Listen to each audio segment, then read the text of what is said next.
নমস্কার বন্ধুরা, আজকে একটা নতুন ভিডিও। তো আজকে যেটা নিয়ে কথা বলবো, আজকে কোনো পাখি নিয়ে কথা বলবো না। সেটা হলো গিয়ে পাখির একটা বিশাল বড় প্রবলেম, যেটা সচরাচর ছাড়া আমরা থাকতেই পারি না, সেইটা নিয়ে কথা বলবো। সেটা হলো গিয়ে মাইটস। আজকের ভিডিওটা কিন্তু দুটো পার্টে আমি ছাড়বো। দুটো পার্টে ছাড়বো বলতে আজকেই দুটো পার্ট ছাড়বো। দুটো পার্টে এই জন্যই ছাড়বো, দেখুন আমি যেটা নিয়ে বলছি সেটা যদি পুরোটা পার্ট বাই পার্ট না শোনেন, সেইখানে কিন্তু পুরোটা জানা সম্ভব না। কেন কোনো জায়গায় আমি বলেছি মাইটসটা কীভাবে আসবে, কীভাবে আসবে না, সেই ডিটেলগুলো আমি পুরোটাই দিয়েছি, বা দিয়েছি বললে ভুল হবে। তো সেই জায়গাগুলো অবশ্যই দেখা উচিত, প্লাস ট্রিটমেন্টের ব্যাপারটাও রয়েছে, প্লাস কোন কোন জিনিসগুলোর দিকে নজর রাখা উচিত সেগুলো বলেছি। তো সেই জায়গা দিয়ে আমি দুটো পার্টে করে দিচ্ছি ভিডিওটাকে। যদি একটা পার্ট এখন দেখার পরে মনে হয় যে না আর দেখবো না এখন, তাহলে বন্ধ করে রেখে দিন, পরে কোনো সময় ফাঁকা পেলে সেই সময় সেকেন্ড পার্টটা দেখুন। এমন করবেন না যে ফার্স্ট পার্টটা না দেখে সেকেন্ড পার্টটা দেখলাম, তাহলে কী হবে, পুরো জিনিসটা বুঝতে অসুবিধা হবে। কেন মাইটসটার কী প্রবলেম, কী করে, সেগুলো পুরোটা জানতে হবে। ঠিক আছে, তাহলে সেইভাবেই ভিডিওটাকে আমি ছাড়বো আজকে। মাইটস দেখুন, অনেক ধরনের মাইটস হয়। যেরকম ধরুন স্কেলি লেগ অ্যান্ড বিগ মাইক্স বলতে পারেন, ঠোঁট আর পায়ের দিকেই বেশিরভাগ এটা দেখা যায়, চোখের আশেপাশে এগুলোর দিকেই দেখা যায়। তারপরে ধরুন এয়ারস্যাক মাইটস হলো গিয়ে নিঃশ্বাসের একটা প্রবলেম তৈরি করে, এয়ার ভালভটা যে থাকে পাখির, সেই এয়ার ভালভের ভিতরেই মাইটসটার বেশি কার্যকারিতা। তারপরে আরেকটা মাইটস থাকে, সেগুলো গিয়ে রেড মাইটস, বা বলতে পারেন আপনি ফেদার মাইটস, যেটা সবচেয়ে বেশি থাকে। সেবার রেড মাইটস বা ফেদার মাইট, যেটা সব বার্ডের মধ্যেই আপনি দেখতে পারবেন 19-20, কিন্তু যেরকম ধরুন স্কেলি মাইটস যদি বলি, যেটা লেগ আর ঠোঁটের দিকে হয়, সেটাও কিন্তু নর্মালি ছোটো বার্ডদের বেশি হয়, কিন্তু বড় বার্ডদেরও হয়। এই মাইটসটা কিন্তু এদের গ্রোথ স্টেজটা খুব তাড়াতাড়ি।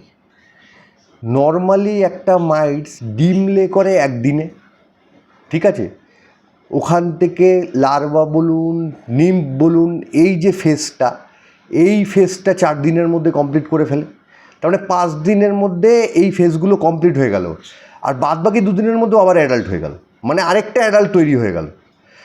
বুঝতে পারছেন, একটা মাইটস থেকে আরেকটা মাইটস 7 দিনের মধ্যে কমপ্লিট। সে এইভাবেই সে বাড়তে থাকছে।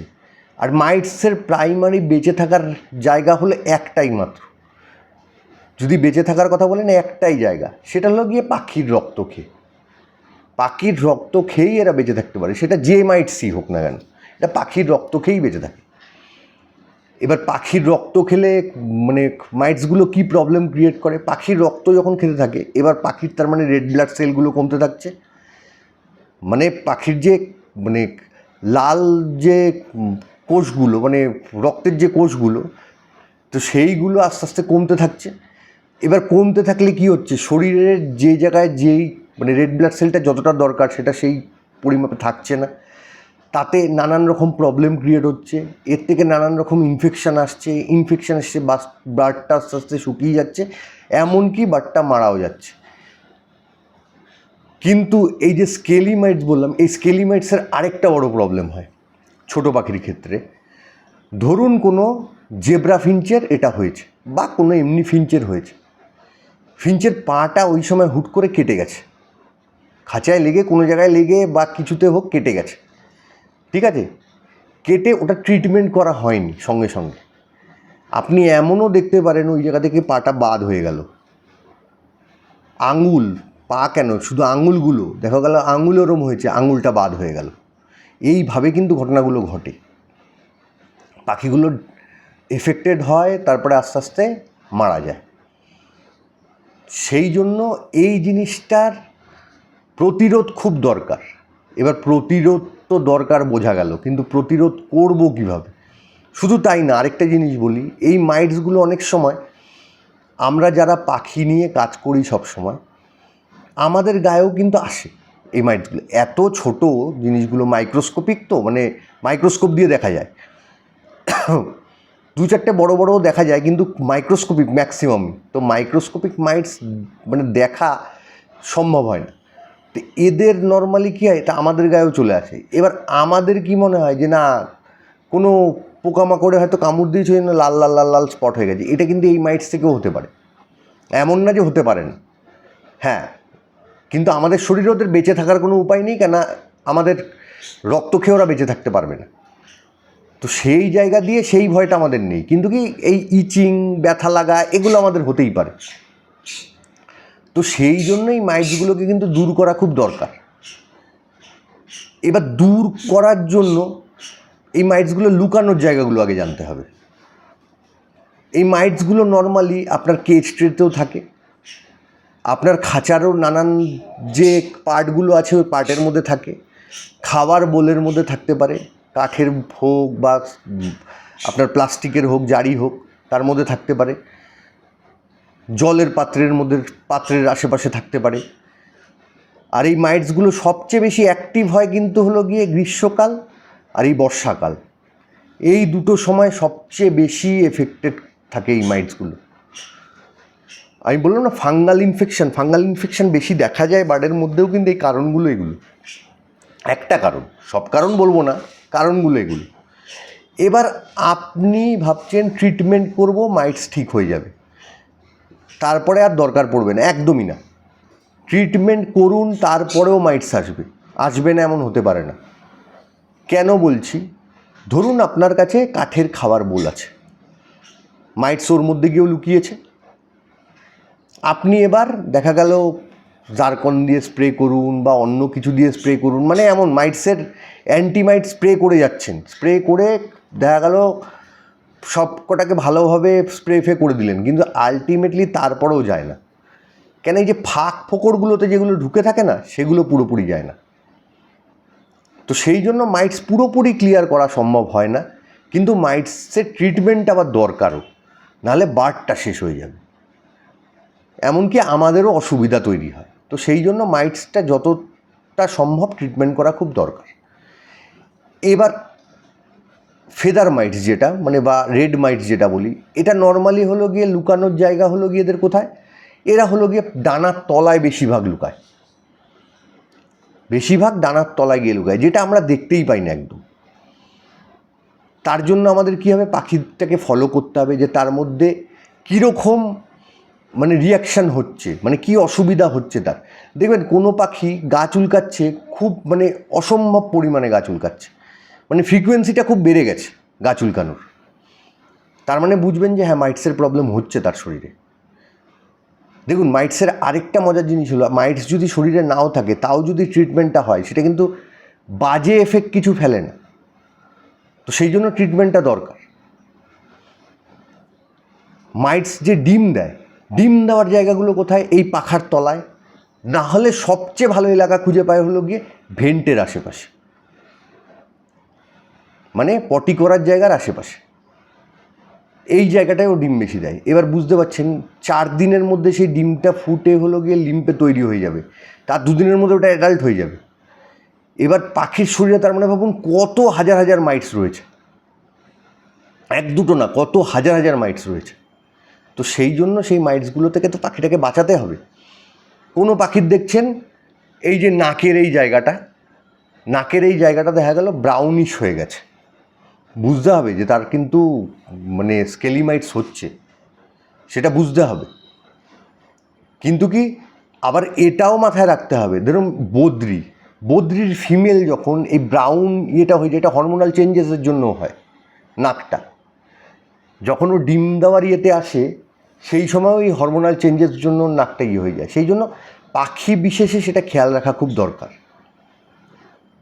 ছোট পাখি যেরকম ধরুন ক্যানারি, ফিঞ্চ, জেব্রা ফিঞ্চ, এরা নর্মালি দেখবেন নিঃশ্বাস নিতে কষ্ট হচ্ছে, এয়ারস্যাক মাইটসটা এদের ভিতরে বেশি দেখা যায়।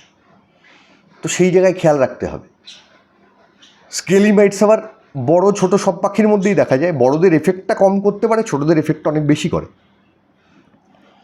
সেই জায়গাগুলো কিন্তু একটুখানি খেয়াল রাখতে হবে। এবার বুঝবো কী করে, পায়ের মধ্যে যদি ওরকম হয়, দেখলে মনে হবে যদি আমরা নর্মালি যদি ছোট ছোট গোটার মতো ইয়ে করি, একদম ছোট ছোট গোটা, মানে পুচকি পুচকি গোটা, ঘামাচির থেকেও ছোট, সেই গোটাগুলো দেখবেন পায়ের মধ্যে হয়ে রয়েছে, বা নাকের চারিপাশে হয়ে রয়েছে, বা চোখের আশেপাশে হয়ে রয়েছে, তাহলে বুঝতে হবে সে মাইটস হয়েছে, ওর ইমিডিয়েট ট্রিটমেন্টের দরকার। আমি এক দুটো দেখলেই আমি ইমিডিয়েট ট্রিটমেন্ট করব। আর যদি বলেন সবচেয়ে ভালো উপায় হলো 3 মাস অন্তর অন্তর ট্রিটমেন্ট করা। সবচেয়ে ভালো উপায় 3 মাস অন্তর অন্তর ট্রিটমেন্ট করা। এবার আমাদের পক্ষে কি এটা সম্ভব যে পার্চ ফেলে দেওয়া, খাবার বাটি প্লাস্টিকের ফেলে দাও, বা কাঠের বাটি ফেলে দাও, জলের বাটি ফেলে দাও? এগুলো তো সম্ভব না। কেচ ট্রে, অ্যাসবেস্টার শিট পুরো বাদ দিয়ে দাও, নতুন অ্যাসবেস্টার শিট এনে লাগে। এগুলো কি বারবার সম্ভব? বারবার সম্ভব না। তো সেই জন্য আমরা এইটা তো করতে পারবো না, আমাদের করতে হবে কি, যে মাইটসের এই ট্রিটমেন্টটা করা। মাইটস কিন্তু নোংরা ঘর বেশি হলে সেখানে বেশি থাকবে। আপনি যদি ভাবছেন যে কেজের ওইখানে লুকিয়ে রয়েছে, আপনি যে নিচে নোংরাটা পড়েছে তার মধ্যে নেই, একদম ভুল। তার মধ্যেও কিন্তু মাইটস আছে, সেই জন্য ঘর পরিষ্কার রাখা, সেইটা একটা বড় কাজ। কেজ পরিষ্কার রাখা, এটা একটা বড় কাজ। কেজ পরিষ্কার রাখলে পরেও তার মধ্যে থাকে, একদম থাকে না আমি বলছি না, থাকে, কিন্তু কি সেটা অনেকটা কমে যায়। ধরুন 10টা মাইট যদি থাকে, 10টা মাইট যদি এক সপ্তাহে আরও 200খানা মাইটসের জন্ম দেয়, সেখানে যদি আমার একটা মাইটস থাকে, একটা মাইটস কিন্তু সেখানে 20টা মাইটসের জন্ম দেবে। তো সেটা তো একটা হিসাব করতে হবে, যে তাহলে কি আমার এফেক্টের যে এরিয়াটা, সেই এরিয়াটা অনেক কম এফেক্ট করবে। যদি কম থাকে, বেশি থাকলে অনেক বেশি তাড়াতাড়ি এফেক্ট করবে, বেশি তাড়াতাড়ি পাখিটা অসুস্থ হবে। সেই জায়গাগুলোকে আমাকে চিন্তা করতে হবে। এবার ট্রিটমেন্টের দিক দিয়ে যদি বলি, ট্রিটমেন্ট দেখুন অনেকগুলো স্টেজ ধরে ট্রিটমেন্ট হয়। প্রথম স্টেজের ট্রিটমেন্ট যদি আমার ইয়েতে বলেন, আমার হিসাবে বলে হলো গিয়ে ফার্স্টে এই যে ডিওয়ার্মিং প্রসেসটা যে আমরা করাই, এই ডিওয়ার্মিংয়ের প্রসেস হওয়ার পরেই মাইটসের ট্রিটমেন্ট হওয়া উচিত। ডিওয়ার্মিং প্রসেস কমপ্লিট হওয়ার পরেই মাইটসের ট্রিটমেন্টের প্রসেস কমপ্লিট হয়ে যাওয়া উচিত, বা মাইটসের প্রসেসের কমপ্লিট যখন করছেন, পুরো ডিওয়ার্মিং প্রসেসের পরে মাইটসের প্রসেস কমপ্লিট করছেন, তার সঙ্গে সঙ্গে বাদবাকি যা প্রসেস আছে সেগুলোও কমপ্লিট করে ফেলা উচিত। এবার সেটা কিভাবে হয়, ধরুন ডিওয়ার্মিংয়ের মেডিসিন দিয়ে 1 মাস 7 দিনে আমি ডিওয়ার্মিংয়ের প্রসেস কমপ্লিট করলাম, বা 10 দিনে, 1 মাস 10 দিনে আমি প্রসেসটা কমপ্লিট করব, বা আমি ভালো কোম্পানির কোনো মক্সিভেট বা ওয়ার্ম আউট জেল ইউজ করে আমি জিনিসটাকে আরও ছোট করে নিয়ে এসে আমি 1-2 দিনের মধ্যেই জিনিসটাকে কমপ্লিট করলাম, করে নিয়ে এবার আমি মাইটসের ট্রিটমেন্টে চলে গেলাম। তাতে কি হবে, ইনার মাইটস আর আউটার মাইটসের ট্রিটমেন্টটা পরপর হয়ে গেলে কি হয়, মাইটসের ইনফেকশানের ভয়টা অনেকটা কমে যায়, এবার সেটা করতে গেলে প্রপার নিয়ম মেনে করা উচিত। যেরকম 1 মাস 10 দিন এই কোর্সটা হয়ে যাওয়ার পরে মিনিমাম 72 ঘন্টার একটা রেস্ট দিয়ে তারপরেই ওই মাইটসের ট্রিটমেন্টটা করে ফেলা উচিত। আর এই যে 3 দিন মাইটসের ট্রিটমেন্টটা হবে না, এই যে 3 দিন কোনো মাইটসের ট্রিটমেন্ট চলছে না, এই সময়টা অবশ্যই, এই সময়টায় কোনো খাবার সফট ফুড কেজের মধ্যে যেন 2 ঘন্টার বেশি কোনো সময় পড়ে না থাকে, ফেলেছে যেটা ওটাও যেন পড়ে না থাকে, ওইটাও যেন বের করে দেওয়া হয়। খাবার যেন অলওয়েজ চেঞ্জ হয়, খাবার যেন এমন না হয় যে ওরা খেলো আমি কালকে ঝাড়বো বলে রেখে দিলাম, এরম যেন না হয়। আর খাবারের জন্য কাঠের বাটি ইউজ করার থেকে আমি বলবো স্টিলের বাটি ইউজ করা বেটার। এবার সেটা যার যেটাই সুবিধা, স্টিলের বাটি ইউজ করা বেটার। গোল কোনো বাটি যদি ইউজ করেন, সেই বাটিটায় কিন্তু মাইটসের থাকার সম্ভাবনা সবচেয়ে কম থাকে।